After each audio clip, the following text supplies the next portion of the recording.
अकबर बीरबल की कहानी। रेत से चीनी अलग करना। एक बार बादशाह अकबर, बीरबल और सभी मंत्रीगण दरबार में बैठे हुए थे। सभा की कार्यवाही चल रही थी। एक एक करके राज्य के लोग अपनी समस्याएं लेकर दरबार में आ रहे थे। इसी बीच वहां एक व्यक्ति दरबार में पहुंचा। उसके हाथ में एक मर्तबान था। सभी उस मर्तबान की ओर देख रहे थे। तभी अकबर ने उस व्यक्ति से पूछा, क्या है इस मर्तबान में? उसने कहा, महाराज, इसमें चीनी और रेत का मिश्रण है। अकबर ने फिर पूछा, किस लिए? अब दरबारी ने कहा, गलती माफ़ी हो महाराज, लेकिन मैंने बीरबल की बुद्धिमत्ता के लिए कई किस्से सुने हैं। मैं उनकी परीक्षा लेना चाहता हूँ। मैं यह चाहता हूँ कि बीरबल इस रेत में से चीनी पानी का इस्तेमाल किए बिना चीनी एक एक करके दाना अलग कर दे। अब सभी हैरान थे, बीरबल की ओर देखने लगे। अब अकबर बीरबल की ओर देखा और कहा, देख लो बीरबल, अब तुम कैसे इस व्यक्ति के सामने अपनी बुद्धिमत्ता का परिचय दोगे?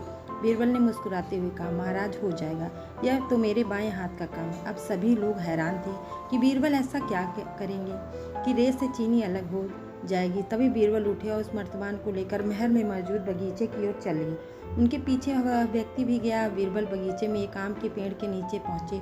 अब वह मर्तबान में मौजूद रेत और चीनी के मिश्रण को एक आम के पेड़ के चारों तरफ फैलाने लगे। अब उस व्यक्ति ने पूछा, अरे यह क्या कर रहे हो? इस बीरबल ने कहा, ये आपको कल पता चलेगा। इसके बाद दोनों महल में वापस आ गया। अब सभी को कल सुबह का इंतजार था। अगली सुबह जब दरबार लगा तो अकबर और सारे मंत्री एक साथ बगीचे में पहुंचे। साथ में बीरबल और रेत की चीनी का मिश्रण वाले व्यक्ति भी था। तभी आम के पेड़ के नीचे पहुंच गए। सभी ने देखा कि अब वहां सिर्फ रेत पड़ी हुई थी। दरअसल रेत में मौजूद चीनी को चींटियों ने निकालकर अपने बिल में इकट्ठा कर लिया था और बची खुची चीनी को कुछ चींटियां उठाकर अपने बिल में ले जा रही थी। इस पर उस व्यक्ति ने पूछा, चीनी कहाँ गई? तो बीरबल ने कहा, रेत से चीनी अलग हो गई। सभी जोर जोर से हंसने लगे। बीरबल ने यह चतुराई दिखाई। अकबर ने उस व्यक्ति से कहा, अगर अब तुम्हें चीनी चाहिए तो तुम्हें चींटियों के बिल में घुसना पड़ेगा।